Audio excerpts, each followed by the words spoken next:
à Eric Guéretz et qui pourrait finir par faire partie des prétendants à la victoire finale. Nassim Tirech. Il y a 36 ans, le Maroc remportait sa dernière Coupe d'Afrique des Nations. Le gardien Nadir Lamiari était le seul joueur de l'effectif actuel déjà né à cette époque. Il avait un mois à peine. 36 ans plus tard, le Maroc, absent des compétitions internationales depuis 2008, s'est fixé un objectif, remporter cette Coupe d'Afrique des Nations. Tout ce que je peux dire, c'est qu'on est venu ici pour tout faire pour essayer de la remporter. Il y a un bon mixte entre jeunes joueurs et cadres. Donc ça me rappelle aussi un peu la première édition que j'avais disputée en 2004 en Tunisie. Tunisie 2004, un mauvais souvenir pour les Lions de l'Atlas. Les Marocains s'étaient inclinés 2-1 en finale face à la Tunisie justement.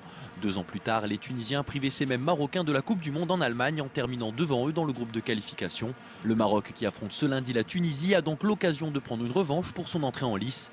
Il faudra pour cela gommer le manque de réalisme dont souffre l'équipe marocaine.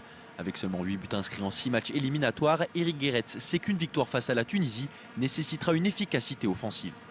Marwan, dernièrement, il commence de nouveau à marquer régulièrement. Ça lui fera certainement du bien. Tous les autres joueurs qui jouent autour de lui, ils ont la qualité de marquer des buts.